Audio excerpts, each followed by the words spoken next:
Já são 12h02, então vamos começando devagarzinho.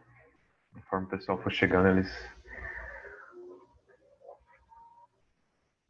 vão, vão entrando. E aí, John chegando também. Beleza, Tudo bom? ótimo. A gente vai começando. Beleza. Então, bom, para quem está chegando, a gente está nessa terceira aula agora, que a gente está explorando a estrutura. São textos, né, clássicos do yoga, que a gente está pensando, está selecionando, a gente está fazendo uma leitura comentada, né? Então, em qualquer momento, por favor, pausem, me perguntem, né? Habilitem o áudio aí, ou também funcionou bem das outras vezes, algumas pessoas acharam mais fácil escrever também, então pode ficar à vontade em escrever também no chat, mas por favor, falem, também perguntam, é bom também, até mudo a voz, né? Ótimo. Então, especificamente agora a gente está trabalhando sobre o Hatha Yoga para edificar, né? Que é um dos livros bem conhecidos também dentro da tradição do yoga. Só para retomar, então a gente está no período medieval aqui, né? Mais ou menos 1450. A gente está trabalhando com o Hatha Yoga para explicar. A gente está fazendo mais ou menos um capítulo por encontro. Talvez a gente vai fazer mais nesse agora. A gente está pensando pelo menos 4 encontros por texto e depois talvez ir retomando os textos também, isso a gente vai ver como vai fazer, mas pelo menos 4 por texto. Então a gente teria esse e mais um, pelo menos, para o Hatha Yoga para explicar. A gente já passou pelos 2 primeiros capítulos. Então, o primeiro capítulo a gente abordou a questão dos asanas, né? Dentro do Hatha Yoga para explicar. O segundo capítulo foi a questão do Shatkarmani e Pranayama, né? Que significam questões um pouco diferentes do que atualmente a gente entende, mas foram as questões das limpezas. Então, toda a questão do NET, por exemplo, né, do Jala NET, ou de respirações, né, ou do Nauli, movimentações abdominais. Então, a gente tratou sobre limpezas do sistema respiratório e também do sistema digestório, né? Então, tudo isso pensando que, de modo geral, o Hatha Yoga está pensando em como o corpo pode se tornar mais forte e mais limpo, e nesse sentido mais estável e mais saudável, para que a gente possa realmente ter uma prática mais forte, nesse sentido mais espiritual também, né? Então, se o corpo está limpo, se o corpo está saudável, então ele pode se ocupar com outras questões mais importantes do que simplesmente conseguir respirar, né? Então, assim, ou sentir, ou conseguir ficar pausado em alguma postura, né? Então, basicamente é isso que está em jogo nesse momento. E agora a gente vai entrar justamente no terceiro capítulo. Aqui, vou trazer a tela compartilhada para vocês. Se algum momento ficar muito rápido, o áudio também falhar, me dá um oi aí que eu repito, que vou adaptando. Aqui, ótimo. Vou passar isso aqui para cá. Beleza. Agora, em tese, vocês estão vendo a tela do Word, né? É isso. Se não estiverem, me avisem. Mas é isso. Bom, tá ótimo. Obrigado. Então agora a gente está nesse terceiro capítulo, ou ensinamento, né? A gente poderia dizer que é um capítulo que a gente vai tratar sobre os mudras e os bandhas, né? E a gente vai ver que esse tipo de terminologia, que hoje para a gente às vezes é mais claro, né, dentro do jogo contemporâneo, era bem ainda misturado, na verdade. Se utilizava de maneira cambiável, né? Assim, trocava-se mais. Não é tão claro o que a gente chama hoje de mudra com o que eles chamavam antigamente de mudra. E todo o propósito da aula, né, desses encontros é justamente para isso. A gente entender historicamente como eles entendiam, para que a gente consiga dar mais sentido para a prática atual e de como a gente avançou também, né? Bom, então vou começar lembrando essa estrutura. Então, o primeiro parágrafo aqui, né? Ele de fato é o sutra, né? O verso, óbvio, né? Traduzido para o português. E depois o que segue são comentários e às vezes comentários dos comentários, né? Então, primeiro a gente vai ler esse primeiro verso, né? O sutra aqui. Então, assim como a serpente Shashanaka, mantém a terra e suas montanhas e florestas. Assim também a Kundalini é o suporte de todas as práticas de yoga. Então aqui vem um termo que é super importante e que não aparece, por exemplo, no Yoga Sutra ou em tantos outros textos mais considerados clássicos antigamente, né?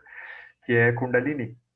Esse termo não foi criado pelo Hatha Yoga, ele vem do Shivaísmo da Caxemira, que é o que eu mais estudei dentro do meu doutorado. Por quê? Porque o Shivaísmo da Caxemira ele vai influenciar toda a história da Índia depois, né? Então o termo de Kundalini vem dentro dessa tradição, que é o Shivaísmo da Caxemira, que é dentro de uma tradição que a gente pode chamar, entre aspas, de tantrismo ou tantra no Ocidente, né? Então esse termo vem daí, tá? Bom, então aqui os comentários. A serpente, perdão, a serpente Shashanaka, às vezes é onde Vishnu repousa, sendo uma de suas manifestações. Vishnu é um dos três, né, da tríade, né, dos três deuses mais conhecidos. Tem centenas, milhares, né, mas esses são os três mais conhecidos da Índia. É uma serpente de 1000 cabeças, repousando nas costas da tartaruga e sendo suporte para a Terra na sua órbita. Então, isso é uma representação simbólica do eixo da Terra, ligando o Polo Norte e Sul. Então, é interessante eles estarem pensando isso, né? Kundalini é comparada como sendo o suporte do próprio corpo, sendo, portanto, o suporte para todas as práticas do yoga. Então, ele está fazendo justamente essa metáfora, né, entre essa cobra, essa serpente relacionada com Vishnu, com essa serpente ou essa, né, cobra dentro do nosso próprio corpo, que ele faz essa metáfora como sendo a Kundalini. Então ela é, assim como é o suporte do mundo, como se fosse o eixo do mundo, onde gira, né, também seria o eixo do nosso próprio corpo. Né? Então lembrando que a gente está aqui em 1450, mais ou menos, e onde a gente já está, então é uma já saída do medieval para o moderno, e onde a gente já está pensando em grandes navegações, então já tem uma outra concepção de mundo, né, de mundo dessa noção esférica, então de como funciona o eixo e como funciona também os planetas, né? Então já está nesse momento um pouco de renascentismo, né? Isso afetou tanto a Europa quanto a Índia, então tinha muitos trânsitos, né, de conhecimento e de pessoas entre um lugar e outro. Só para a gente entender um pouco esse contexto. Ótimo. Então nesse ponto depois a gente vai ver como que o Hatha Yoga Pradipika, ele é uma junção, a gente falou isso já em outras aulas, ele é uma junção de vários conceitos, de diferentes correntes, mas que ao mesmo tempo tem uma prática de fundo parecida. Então, depois a gente vai ver, talvez, se tiver tempo, com mais detalhes, como que o Hatha Yoga Pradipika, esse livro, na verdade é um grande, literalmente um Ctrl+C e Ctrl+V, de vários outros livros. Então, eles vão pegar vários outros livros antes dele e vão literalmente, realmente copiar e colar, né? Então, por isso que algumas sessões são até contraditórias, de certo modo, em relação a outras. Então, a gente vai ver isso. Em alguns momentos, ele está falando com Kundalini, subida da Kundalini, né? E essas questões, mais até, talvez, relacionadas a algo mais sensual e sensorial do nosso próprio corpo. E depois ele vai estar falando de questões do espírito, de não deixar descer o bindo, né, esse alimento, o néctar sagrado das partes mais superiores da cabeça. Então é interessante como ele está tão falando sobre a parte superior da cabeça quanto da parte mais base ali do períneo, né? Então são fases contraditórias, mas que dentro do Hatha Yoga, para edificar, ganha um certo contexto ou coerência. Mas é importante a gente entender que é assim porque eles realmente não tiveram tanto uma preocupação de coerência filosófica, mas sim de trazer práticas que funcionam. Então, lembrando desse caráter bem pragmático do Hatha Yoga Pradipika, que era, se funciona, tá valendo, né? Assim, então você não precisa nem acreditar no que a gente está falando do ponto de vista filosófico, você não precisa acreditar no mesmo Deus que eu acredito, mas se a prática funciona, ela vale e ela é eficaz e é isso que a gente está querendo. Né? Então, é um ponto de vista muito pragmático, né, que o Hatha Yoga traz. E por isso que ele se popularizou bastante e vai afetar tanto assim a Índia, e depois vai ser um dos fundamentos para a prática moderna, né, do yoga. Dessa abertura, né, metodológica e filosófica. Ótimo. Então, beleza. Aqui eu vou trazer, então, alguns dos mudras e bandas, né? Alguns... Ok. Tá congelando só a minha imagem ou a voz também? Alguém falou. A Cris. Se tiver a voz, fala que eu posso repetir. Aqui não congelou, não. Beleza. Depois me avisa aí que eu repito alguma parte específica. Tá ótimo. Bom, então eu vou aqui passar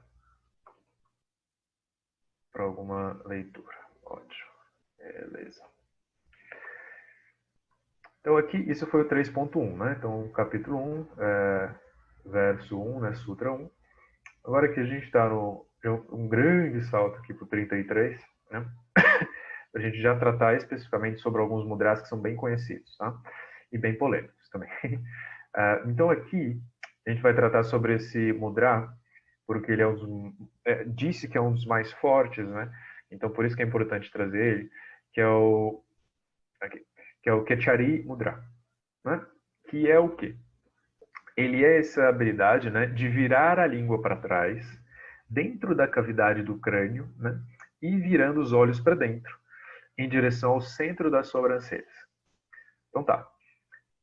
Essa de voltar a língua para trás, né? Então, como isso é possível? Como eles faziam isso?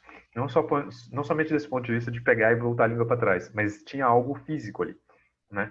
Então, na verdade, o processo deles, assim como a gente viu, tinham vários processos bem diferentes, né, para a gente atualmente, né? Mas eles, né, por exemplo, de engolir pano, né, de colocar, de aspirar, né, água pelo ânus para fazer uma limpeza, né, e tantas outras. O Kechari Mudra também, ó, já é no 33, ele vai explicar um pouco o Kechari Mudra. Então a língua deve ser exercitada e esticada, cortando-se a parte de baixo gradualmente. De fato, Kechari é aperfeiçoado quando a língua toca o centro da sobrancelha, pelo lado de dentro, né, do corpo. Então o que eles estão falando? Essa parte eles estão falando dessa parte da língua aqui. Né? Então, esse freiozinho, né, da língua que impede a língua de ir para trás. Então, eles estão propondo em gradualmente ir cortando com lâmina. Então, corta, cicatriza, até que você vai realmente liberando ela completamente. Então, é um processo super forte, né, super doloroso, mas justamente porque eles dizem que é isso que vai um dos motivos, um dos meios mais fáceis de se obter a libertação, né? Se não quiser por outros jeitos mais sutis, né? Então é interessante. Sempre tem os caminhos e cada caminho vai funcionar mais para um do que para outro, né? Então ele traz com uma lâmina fina e limpa, gentilmente corte a membrana abaixo da língua. Corte-a na espessura de um fino fio de cabelo por vez. Então é bem sutilmente, né, para dar tempo de cicatrizar já mais aberto, né? Então, passe uma mistura de sal em pó com cúrcuma. Depois de 7 dias, novamente, corte na espessura de um fio de cabelo. Então, você vê que é um verso atrás do outro, né? É bem detalhado sobre como fazer todo esse procedimento, né? Então, é interessante a gente ver como eles pensavam e o que eles escolhiam colocar em um texto sagrado ou não, né? Da importância que tinha isso aqui. Então, não é um método qualquer. Ótimo.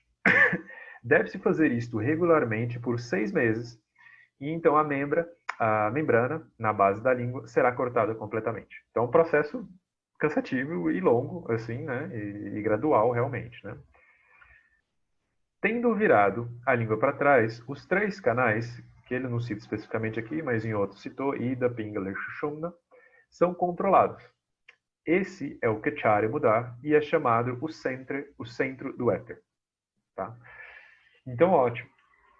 Por que é tão importante, né, o Kechari Mudar? Por que eles gastam tantos versos sobre isso, né, sobre ele? Então, é importante lembrar que a escolha de gastar só um verso é muito importante, porque é um sutra, né? É esse verso. Então, ele tem que ser super conciso. Então, foi uma escolha de ter vários, quase 10 ou mais, se não me engano, sobre ele. Por quê? Né? Então, ele traz, né? Aqui ele justifica, de certo modo. Então, esse aqui é o sutra, né? O yogin que mantém a língua para cima, mesmo que por meio segundo, estará livre das toxinas, doenças, morte e velhice, etc. Né? Então, assim, é um trabalho de 6 meses, né? Mas, pelo menos, né? Mas depois, quando conseguir, né? se faz essa volta, né, para a língua para trás, então mesmo que sustente ali só por meio segundo, né, enfim, devido à agonia ou dificuldade, já seria extremamente benéfico, né? Então, isso é interessante, né, para a gente ver como eles pensavam não somente em questões maiores, né, também de pensamentos, né, de filosofias e de detalhes nesses termos, mas também em coisas muito densas do corpo, né, também. Então eles trazem, né, esses versos e os seguintes trazem alguns detalhes sobre o procedimento de liberação da língua para que o Kechari, perdão, possa ser feito com perfeição e o yogin possa desfrutar de todos os seus benefícios, pois somente de manter a língua na posição correta por meio segundo irá conferir os poderes, etc, etc, que a gente viu, né? Então, ótimo. Assim, então aqui já começa uma palavra muito importante para gente.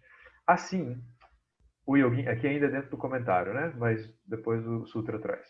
O yogin irá desfrutar do néctar, amrita. Essa é uma palavra super importante, amrita, né? Aqui, que está repousando na cabeça, chamado de bindu também. Então, amrita e bindu são duas terminologias, né, para dizer a mesma coisa. Esse processo impede que ele desça e faz com que o corpo todo seja preenchido com uma prazerosa sensação de bem-estar e empoderamento. Bom, ok. Até aqui como tá? Tem alguma questão? Acho que eu vi aqui. Alguém mandou. Hoje ainda, sim, existe. Praticamente todas as práticas que a gente encontra antigamente escritas assim, ainda existe hoje. E a gente vai ver outras também assim, mas isso ainda existe. Então, ainda é uma, né, eles chegam lá na Índia, eles mostram, né, com orgulho, né, com satisfação essa prática, né? Assim, então, sim, é feito e tantas outras, né? Talvez até mais desafiantes, mas sim, existem sim. Ainda é feito, tá? Ótimo. Então, o que é importante a gente ver? O Amrita, então, ou esse bindu, por que eu coloquei lá entre parênteses sêmen? A gente depois vai ver isso. Eu acho que eu coloquei, sim, coloquei, entre colchetes. Então, esse bindu, Amrita, é considerado esse néctar que fica na região mais superior do nosso corpo, né? Que é a cabeça. O Kachari Mudra, então, é uma maneira então de ir, né, por detrás, né, por dentro, acessando essa cavidade e encostando, né, nesse Amrita. Encostando nesse Amrita, você desfrutaria desse néctar, né? E ao mesmo tempo é um banda. Então isso já vai ser um banda, já vai ser uma trava, né? É o que tradicionalmente a gente chamaria de banda, porque é uma trava, você está bloqueando. Mas aqui ele chama de mudra, Kachari Mudra. Por quê? Porque, repito, as noções de o que é mudra e o que é banda vão ser muito cambiáveis aqui, mudam muito, né? Intercambiável. Ótimo. E por que isso é importante? Porque esse néctar, ele está lá em cima da cabeça. Conforme a gente vai vivendo, e se a gente não tem uma prática de yoga, uma prática de controle, uma prática de manutenção, ele vai descendo. Ele vai descendo e a gente vai perdendo esse néctar, vai perdendo essa vitalidade com qual a gente nasce. Então, várias das técnicas que se trazem, né, do Hatha Yoga é para justamente manter esse néctar, né, e impedir que ele desça, né? Então, uma dessas mais efetivas, ou pelo menos mais também radicais, seria na língua, né? Então, colocar a língua por detrás e travar, né? Assim. Ótimo. Beleza.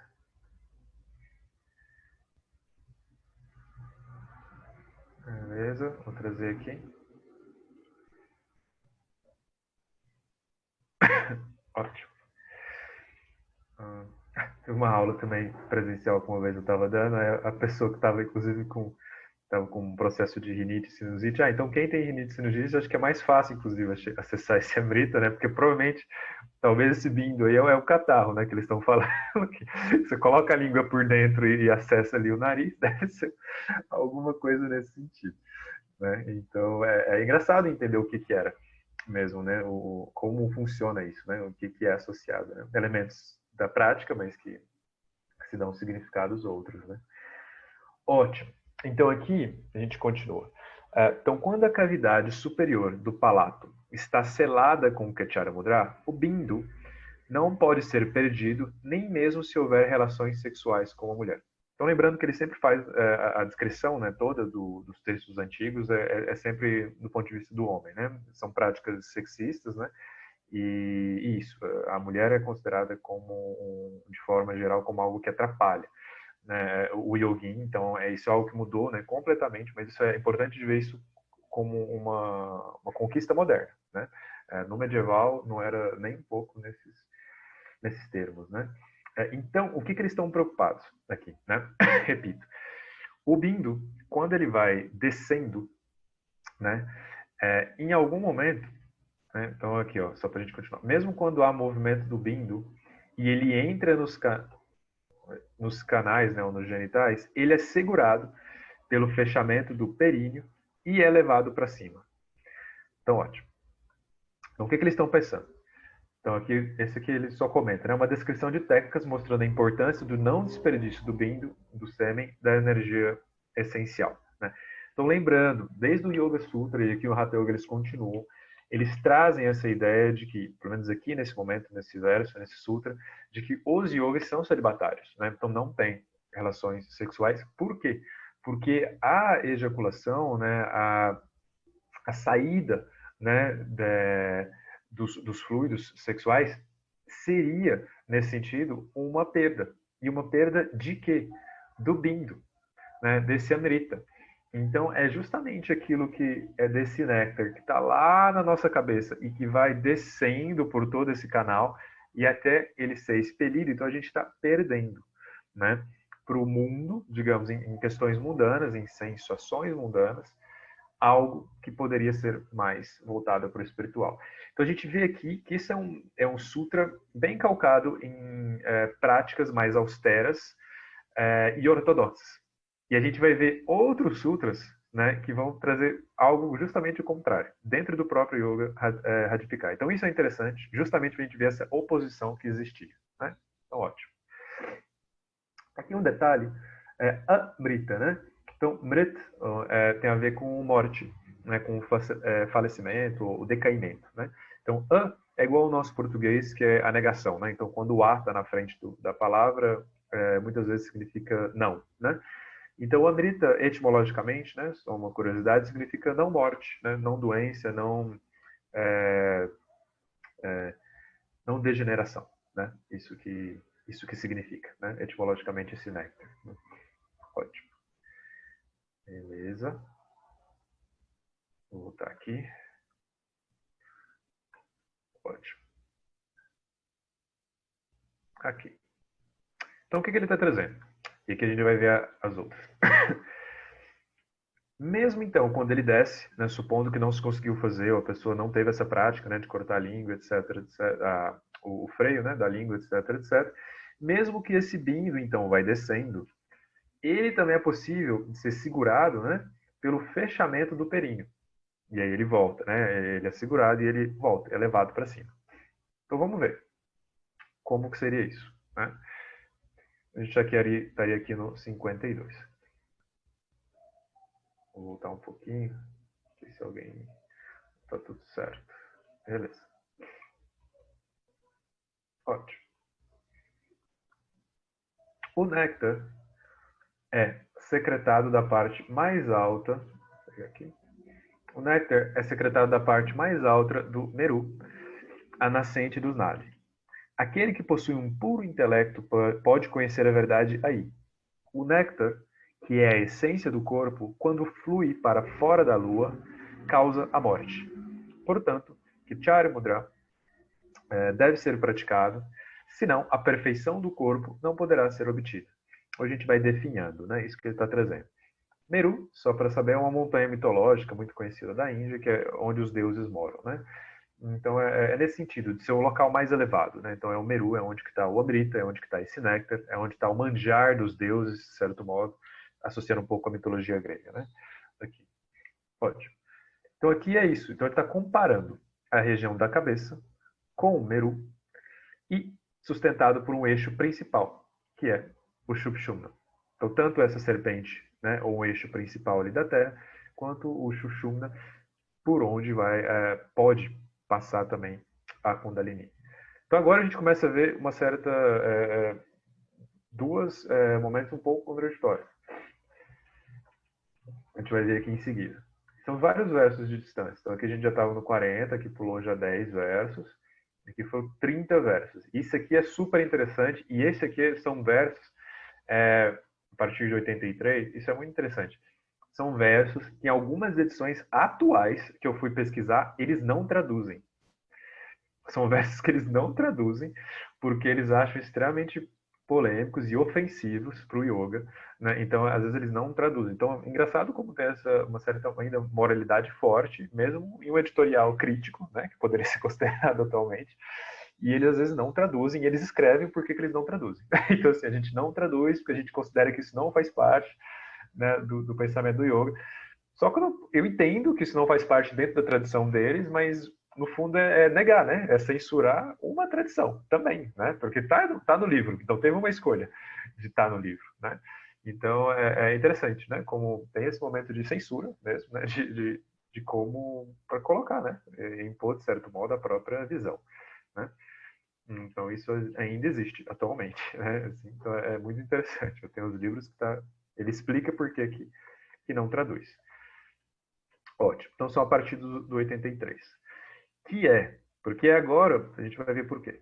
Mesmo uma pessoa vivendo uma vida mundana de prazeres, sem as regras formais do yoga, se o Vajiro Mudra, a gente não falou dele ainda, Vajiroli, Mudra, for bem executado, esse yogi será o recipiente de poderes. Ou seja, aqui, no fundo, o que ele está falando é, se você conseguir fazer o Vajiroli Mudra, você pode entrar dentro dos prazeres carnais, que mesmo assim você consegue ter uma evolução espiritual. Ou seja, isso aqui ele está questionando justamente um dos pontos mais básicos que seria o celibatário dos yogi. Né? Então é uma brecha de como você ainda pode ter relações sexuais e ainda ser um yogi. Então por isso que é muito ofensivo para algumas tradições. Né? Então aqui eu não entrei tanto em detalhes, porque enfim, pois se alguém tiver interesse, está aqui. Então são os versos, né? De 83 até 103, então são 20 versos explicando como fazer, é bem detalhado. São descrições sobre como contrair músculos urogenitais, bem como o abdômen, no intuito de sugar de volta os líquidos das relações sexuais. Ou seja, portanto, ele pode preservar o bindo mesmo com os prazeres sexuais. Né? Isso aqui já é um comentário meu, né? Considerado uma prática controversa e tal. Bruno, só uma coisa. Por favor. Apesar então de ter uma coisa de que o yoga precisa ser celibatário, quem escreveu não era celibatário, porque se ele sabe que fez 20 versos sobre isso, ele sabia com muitos detalhes, né? Então, mas é esse que tá, né? Isso é super interessante, porque esse livro do Hatha Yoga para Edificar é isso, ele era, como eu falei, ele é um Ctrl-C, Ctrl-V de várias tradições. Né? Então, quem escreveu, no mínimo, ou sabia ele mesmo, ou pelo menos conhecia de pessoas dentro do yoga que faziam essas práticas. Né? Então, com certeza, tinha yogins, né, que tinham essas práticas. Né? Tanto que eles defendiam essas práticas e ensinavam. Né? Então, isso é super interessante. Porque, no fundo, e isso existe até hoje, você tem demonstrações públicas na Índia, não é muito comum, mas existe. Né? O que normalmente se faz publicamente, né, para questões de conhecimento, eles pegam, às vezes, uma taça, né, um copo de vinho, normalmente, ou de água, o homem coloca, né, o pênis lá dentro, faz esse processo de sugar por meio do abdômen, então ele suga, né, o vinho, então esvazia, né, ou tira, diminui o volume do copo, né, e da taça, e depois joga de volta. Né? Então, mostrando que isso pode ser feito, e era feito, né, dentro da tradição, com o sêmen. Né? Então, a pessoa poderia ejacular, e depois ela sugaria de novo, de volta, o sêmen. E mais do que isso, dentro de uma... E aí tem outros versos, e esses versos são bem mais polêmicos também dentro desses 20, que é, dentro de uma relação sexual, o que eles chamam de sêmen da mulher, também. Né? Que a gente pode associar tanto com... É difícil saber, mas tanto com os líquidos de lubrificação, ou também com alguma ejaculação feminina, né? Da época. Isso também era comentado em alguns textos, né? Então, se faz a relação sexual e depois tem esse processo de sugar, se você suga além do seu sêmen, o sêmen também da mulher, isso também contribuiria ainda mais para uma vitalidade, ainda mais. para a vitalidade, né? Então, assim, é interessante como é algo bem distinto do que estava trazendo. Então, um momento a gente estava vendo, 30 versos atrás, mais ou menos, como proteger, né, nesse local celibatário, de não deixar descer esse aspecto do Amrita, né, desse néctar que está na cabeça, então não deixar descer. E outra, agora a gente está falando como fazer para subir, né, de volta. Então, são dois movimentos literalmente contrários, né? Não deixar descer e depois para subir, né? Que ao mesmo tempo a gente pode pensar numa coerência de que, beleza, a gente tenta não descer, mas se descer a gente consegue fazer com que suba de volta, né? Então, de algum modo, isso que está. Pode-se pensar um pouco dentro dessa coerência, né, que eles estão trazendo. E aqui eles justamente abrem também, então tem alguns versos que eles também não traduzem, porque eles abrem, eles mostram como que algumas mulheres também fazem isso. Então eles explicam como algumas mulheres. Então, assim, já é uma prática mostrando que as mulheres também faziam. Então, assim, que era algo super incomum, assim, né, para esse momento, mas que existia, né?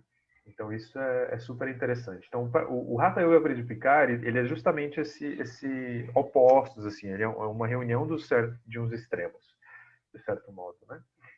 Ótimo.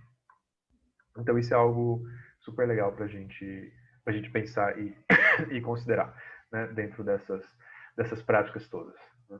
Depois a gente vai entrar um pouquinho mais especificamente nisso. Ótimo. Então, beleza. Por aqui, se tiver mais alguma questão, se lembrar depois também a gente volta. Mas aqui eu já iria começar um outro e final, quarto capítulo, um ensinamento. Se alguém tiver uma questão, fique à vontade.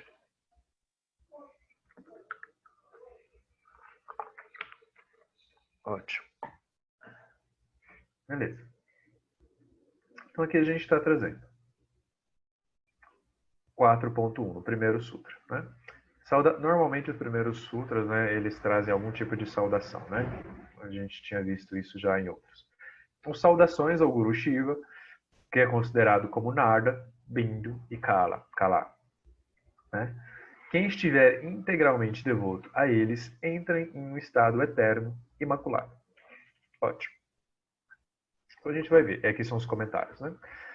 Saudações a Shiva, mostrando que é um trabalho não sectário, porém reconhecendo as suas referências teóricas e tradicionais, né? Então, você não precisa ser devoto a Shiva, mas saiba que isso a gente faz a referência a Shiva, né? Ótimo.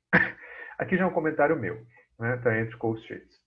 Então, para a gente entender que o que são esses termos todos? Nada, Bindu e Kala, né? Então, são textos que não são muito explicados, né, dentro do Hatha Yoga Pradipika, porque, repito, eles não estão muito preocupados com filosofia aqui, mas eles usam termos filosóficos, né, que eu se pressupõe que as pessoas já saibam, né? E esses termos vêm do Shivaísmo da Caxemira, né, do que a gente pode chamar de Tantrismo.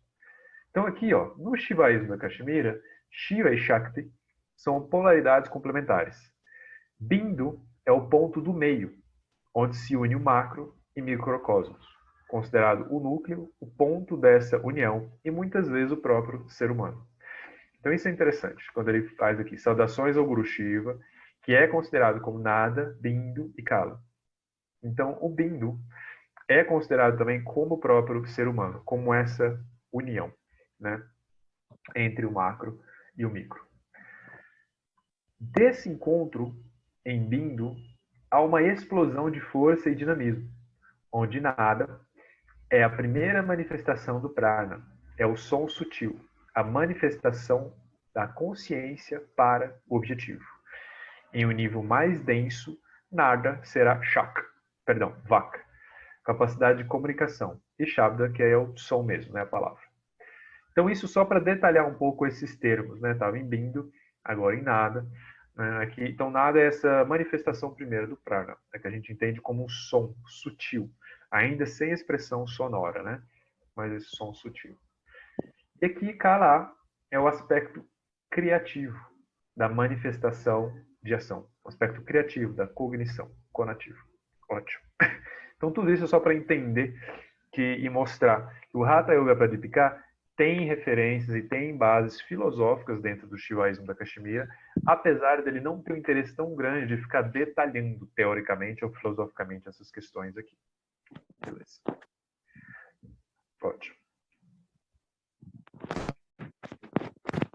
expressão. Aqui. Beleza. Ótimo.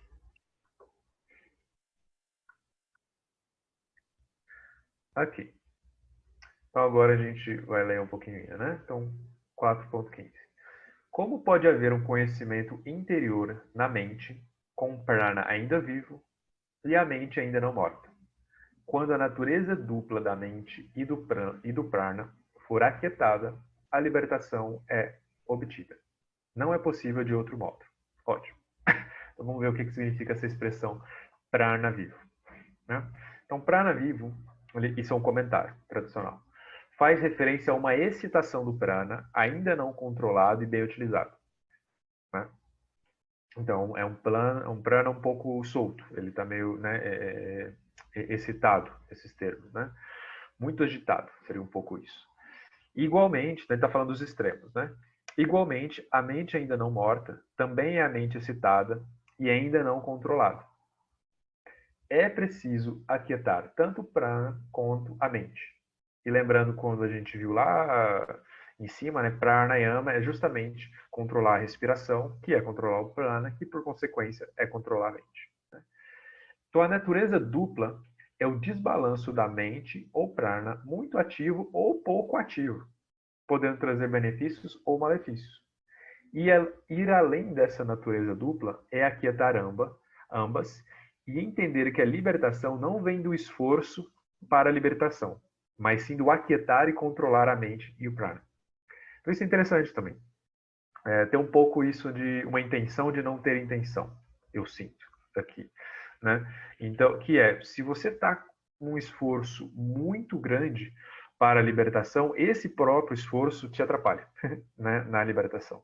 Né? Então, não é nem esse local completamente ativo da mente, de estar um local super mental e de estar entendendo os conceitos ou de estar pensando em várias questões mundanas ao mesmo tempo. Né? Esse local de distração. Mas também não é um local de, que eles chamam de leniência ou de preguiça, assim, onde você também não consegue nem entender o porquê dos objetivos da sua prática. Né? Tem que ter um objetivo, tem que ter uma intenção da prática. Né? Então, é nem uma coisa, nem outra. Né? Então, não aos extremos. E, nesse sentido, trazendo essa importância tanto da referência ao prana, né, controlado. Tanto não muito ativo, nem pouco ativo, nem inativo. Ótimo. Quando, aqui, Sankachara Mudra que a gente viu, né? Quando o prana, que está nos nadis direito e esquerdo, move para o nadi central, esta é a condição para o Kachari Mudra. Então, lembrando que a gente está falando dos nadis, né, nesses canais esquerdos e direitos, Inda e Pingala, e o que a gente está buscando, no fundo, é trazer para o centro, ou seja, estabilizar. Né? Então, trazer para o centro por quê? O Sushumna estando livre, ele vai tanto fazer com que essa Kundalini suba, quanto ela se mantenha lá em cima. Porque a ideia é isso, é que ela suba e ela se mantenha lá em cima, que ela não volte. Né? Porque aí começa a poder criar bloqueios, e aí o bloqueio vai começar, enfim, a diminuir essa potência da Kundalini que está vindo de baixo, né? Dessa serpente. Ótimo. No fluxo da Lua, Bindu, então Bindu às vezes também é relacionado à Lua, né? Aqui isso é interessante a gente ver, está o amado Shiva, consciência. A abertura do inigualável e divino Sushumna, esse canal central, deve ser preenchido por detrás, pela língua. Agora, de novo, ele está trazendo a metáfora do Kachari Mudra, que é essa língua que vai preencher, ou ao mínimo conectar esse Sushumna, esse canal central. Né? Então, como ele está limpo, ele está desbloqueado, e a língua ela vai fazer essa conexão final lá com a mente, né? Com a consciência, que é justamente, perdão, com a consciência. Mente é uma tradução mais fisiológica, consciência é melhor. Sendo o Sushumna preenchido por detrás, pelo palato superior, que normalmente se entende atualmente, ocorre o Kachari Mudra. Então, a prática do Kachari Mudra é seguida pelo estado de Om Mani, consciência sem mente. Então, isso que é o que se está buscando. É um estado de consciência, mas sem mente, né? Então, isso é importante. E aqui ele vai começar a descrever. Então, tudo isso é do capítulo do Samadhi. Então, ele vai começar a descrever tanto alguns métodos, algumas técnicas que já foi dito ao longo de todo o livro, né? Quanto começar a ver alguns efeitos, né? Aqui, algumas sensações. A gente está no 43. Perdão, 53. Então, o corpo todo, das solas do pé até a cabeça, é preenchido pelo néctar, Amrita. Então, aquele que aperfeiçoa isso possui um corpo superior, uma força superior e um imenso valor. Então, essas qualidades, como a gente já tinha visto, né? Aqui já é o comentário, ele está só lembrando, são de destruir todas as doenças, as fraquezas e até a morte, dando uma vitalidade eterna. Ótimo. Tornando Shakti, então aqui já aparece um outro termo Shakti, né, que dentro das tradições shivais do Kashmira estão ligados mais a um aspecto feminino, isso é interessante, que é um aspecto da força e do poder. Tornando Shakti o centro da mente e a mente o centro de Shakti, observe a mente fazendo o supremo estado ser o seu objeto de concentração. Então agora não são mais concentrações externas, como a gente viu na própria prática que eles trouxeram de limpeza do Traktak, por exemplo, que é você abrir o olho e olhar fixamente um objeto, né, para ter uma limpeza lacrimal, ou mesmo de meditação. Mas sim, agora o próprio estado, esse objeto, não vai ser um objeto externo, mas vai ser um objeto interno. A própria mente, a própria consciência vai começar, a consciência vai se voltar para observar essa própria mente. A mente que vai ser esse objeto, né? Então a prática começa a ser mais interiorizada, e nesse sentido mais sutil, e nesse sentido mais espiritual, né? Ótimo.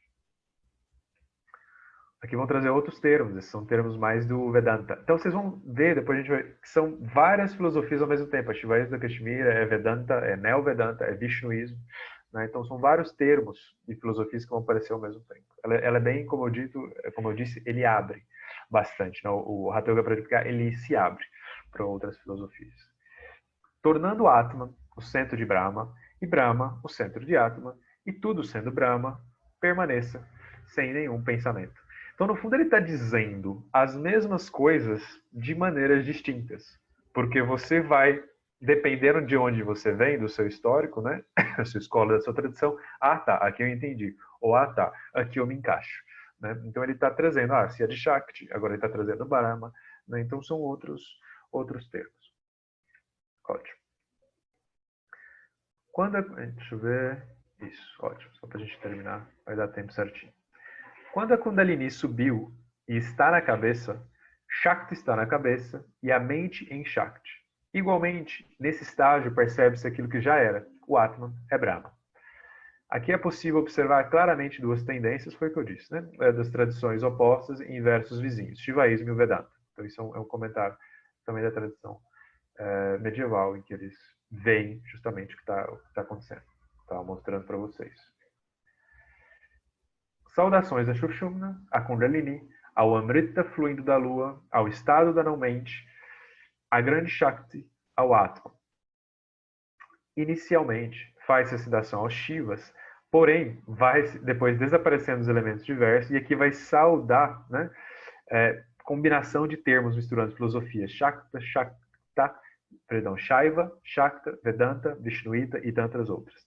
Então isso é muito interessante. No verso 4.1 a gente está falando de Shiva, agora já entrou coisa de Brahma, de Vedanta, de Shakti. Então realmente eles vão misturando aqui. Então isso é bem importante para ver como que o texto funciona, né? Ótimo. A gente já vai finalizando. Enquanto o prana não flui na passagem central, enquanto o bindu não está firme pelo controle do prana, enquanto a mente não reflete uma meditação espontânea, então aqueles que falam sobre conhecimento espiritual estão simplesmente se permitindo contar histórias falsas ou prepotentes. Então aqui é uma crítica muito grande. Há uma tendência que eles enxergavam da época também, de ter uma teoria sem prática, né? E uma prática sem teoria, né? Então, assim, se você está simplesmente falando, né, sobre isso, às vezes você está falando só por falar, por uma questão de ego, por uma questão de status, por uma questão de talvez você ouviu falar também, está passando adiante, mas de algum modo você não está ensinando porque não tem uma prática, né? E a teoria ela só faz sentido dentro de uma prática, né? Então, se não tem prática, ou é falso, ou é simplesmente uma prepotência sua, porque você está falando de algo que você não sabe, né? Então, é um dos versos finais, se não me engano, é o verso final, depois eu posso conferir. Então, ele termina bem forte, assim, falando sobre essa questão da arrogância e a importância da prática para se fazer a teoria e a importância da teoria para aprofundar ainda mais a prática. Ah, então é o Amrita. Ah, então é isso. Ah, então é a Kundalini. Então pode ser tanto a descida quanto a subida. Então é para entender mais a prática, os objetivos da prática, onde é que a gente quer chegar, né? Então isso é para o qual ele está alertando a gente aqui, né? Então é bem importante. Então, esse aqui já é o comentador falando sobre o autor, né? Não sei se vocês lembram do nome, acho que só mencionei lá na primeira aula, né? Mas Svatmarama, que é considerado esse autor, né? Do compilador, né? Mas ele se diz mais como compilador, porque, como disse, é isso, ele vai compilando, mais escrevendo versos novos. E é um comentário sobre ele, né? Então, segundo, né, o Svatmarama, dizer algo sobre despertar a Kundalini ou da consciência sem ter experienciado é estar falando sobre algo que não se sabe. E, portanto, você dirá falsidades ou está prepotente, pensará saber mais do que sabe. O Hatha Yoga traz a noção de que você deve praticar e então entenderá. Para tanto, a ajuda de um guru que já entende por ter praticado mais é muito importante. Né? Então, um guru é alguém que praticou mais e já compreendeu algo por meio da prática. Né? E aí pode falar a partir disso, a partir de uma teoria. Então, independente da crença da pessoa, o importante é a prática. Como disse, a teoria para explicar, como dito, ele é universal, independente. Esse que eu estava mostrando essa tela para vocês. De que eu não estou. Mas tudo bem, estou finalizando aqui. Vou mostrar aqui. Então, como dito, estava lendo aqui. Como dito, o Hatha Yoga para edificar é universal e independente da sua crença. Se a sua prática for boa, ela trará resultados. Então isso é importante. Né? Como a gente estava desde o começo a gente falou lá, então ele diz, é para todo mundo, é para o Brahmani, é para o materialista, é para o budista, é para o jainista, é para o Vishnu. Então ele começa lá dos primeiros sutras, dos primeiros versos, é para todos. Né? Então é para pessoa jovem, é para pessoa mais idosa, é para pessoa saudável, é para pessoa doente. Então ele traz essa abertura muito grande, porque de algum modo ele vai ajudar, se a prática for bem feita. Né? Tem algumas bibliografias que eu trago, né, que eu usei mais. Depois, se alguém tiver interesse, eu posso enviar. Eu deixei meu e-mail aqui. Vamos ver, só mandar de novo aqui no Zoom. Esse Madison aqui, ele é muito bom, né? São estudiosos fantásticos. O Sanderson também. Então, são todas pessoas que estão dentro da tradição da Índia, mas que têm uma pesquisa acadêmica, né? Com um doutorado na faculdade de Oxford ou Cambridge, assim. Então, eles têm circulam muito mesmo, têm uma base incrível, assim, né? Então, são muito bons. Ótimo. Por enquanto aqui, tem alguma questão, a gente deu uma certa finalizada. Aqui ainda vou trazer outras questões do Hatha Yoga para explicar, mas a gente finalizou pelo menos uma leitura mais comentada, assim, sutra por sutra. Eu queria saber se tem alguma questão de todos esses. A gente passou um tempinho aí trabalhando com esses sutras. Enquanto isso, eu vou escrever aqui, se alguém quiser, né? Acho que eu já tinha escrito da última vez, mas às vezes entra pessoas novas. Esse aqui é o meu e-mail, às vezes se vocês quiserem que eu mande algum texto, né? Então coloquei aqui no chat, garrote.pg@gmail.com. Isso. Então a gente tem esses minutinhos, se a gente quiser trazer algumas questões, ver como que isso tudo está sendo, como está chegando aí para vocês.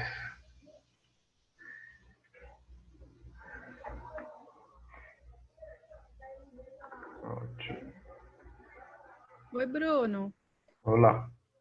O que eu pude observar é que assim, né? Nada se perde, né? Tudo se aproveita de alguma forma, né? Sim.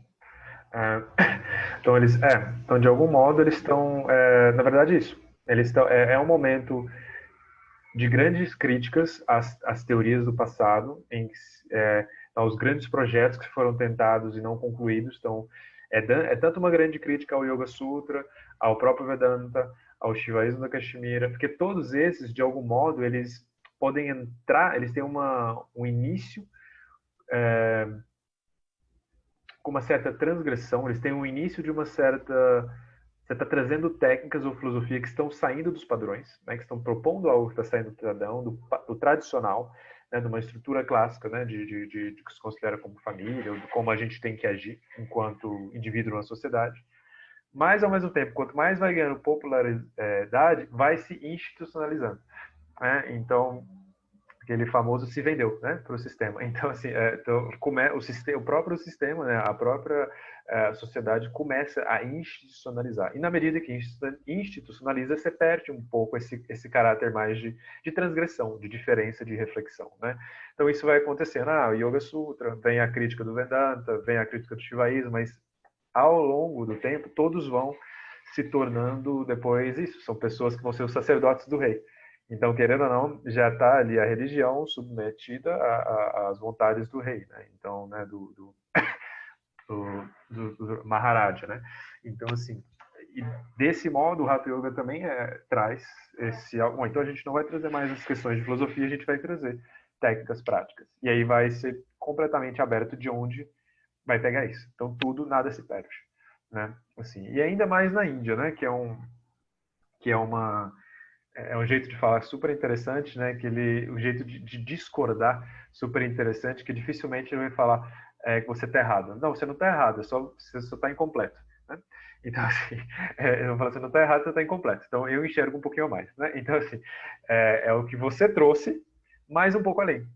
Né? Então, é as camadas por detrás. Né? Então, isso é algo interessante também, até como em termos de oratória e de acomodar o que veio antes, né? Porque teve um pensamento, teve uma reflexão. Então, como eu acomodo o que veio antes? Ok, vocês conseguiram compreender parte da realidade, mas tem uma coisinha além. Mas agora tem uma coisinha além. Mas agora tem uma coisinha além.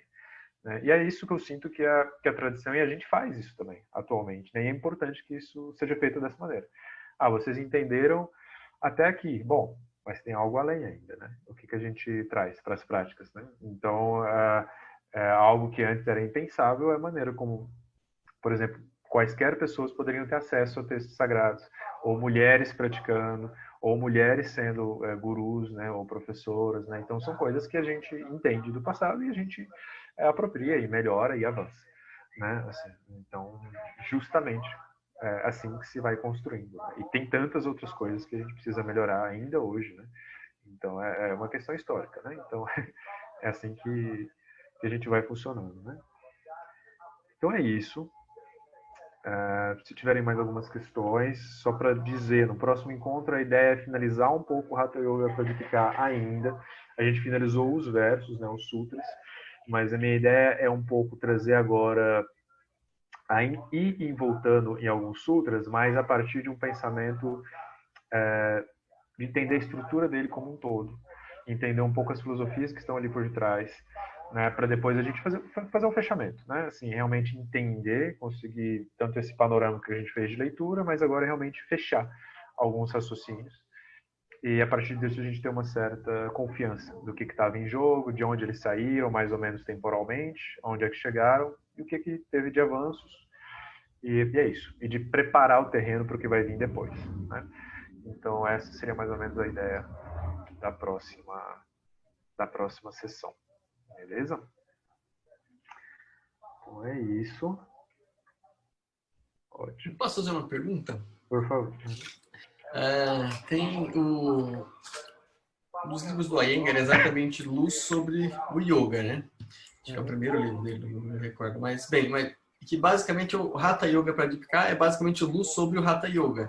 Eles têm quase que o mesmo nome, assim. Você sabe se tem alguma coisa a ver? Ou se era uma intenção de ser uma revisão? Sabe se tem alguma coisa a ver, assim, de ter essa escolha do nome, que eu achei interessante? É um nome completamente comum e recorrente desde o Yoga Sutra. Assim, a questão do Yuga, da luz. Né? Então, sempre se faz essa metáfora.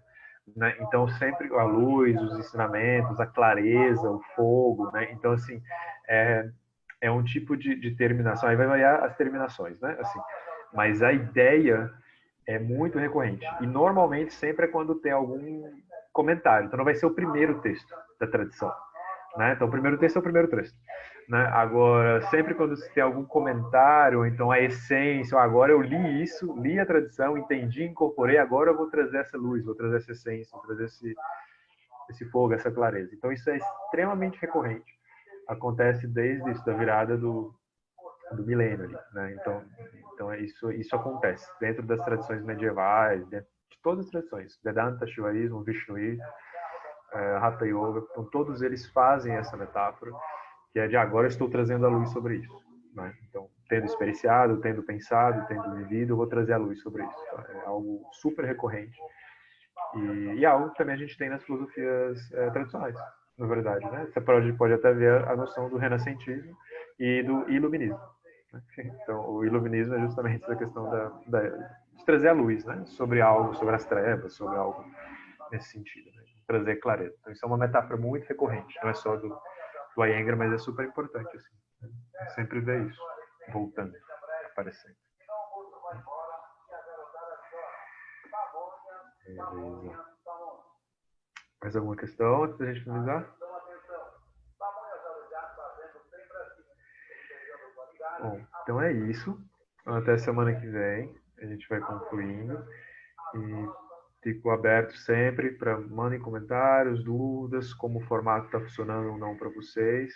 Mas eu sinto que é isso, cada vez mais a gente vai integrando e ganhando um corpo. E mesmo conforme as pessoas outras novas vão chegando, elas vão sendo levadas aí também junto com a gente, então vão sendo bem recebidas. Mas, por favor, façam, né, essas perguntas, essas questões, bibliografia, algumas pessoas já me pediram, me mandaram por e-mail, então fica à vontade. O John tá liberando já, eu acho que já tem um link, eu acho que já foi disponível gratuitamente, os dois, depois mando o outro também. Eu não sei se eu já olhei, mas enfim. Então é isso, tem os dois. E porque isso é muita fala, né? Às vezes a gente, aqui quer aquilo, daqui a 2, 3 meses, né? Então quer retomar alguma aula, então é legal, né? Assim, a gente está disponibilizando. Beleza? É isso. Obrigado. Muito agradecido. Grata, Bruno. Obrigado. Bom dia aí. Bom dia. Para vocês. Bom dia também, boa tarde aí, boa noite também. Sim. Tchau, tchau. Obrigada, Bruno. Valeu. Obrigada. Tchau, tchau. Obrigado, Tchau.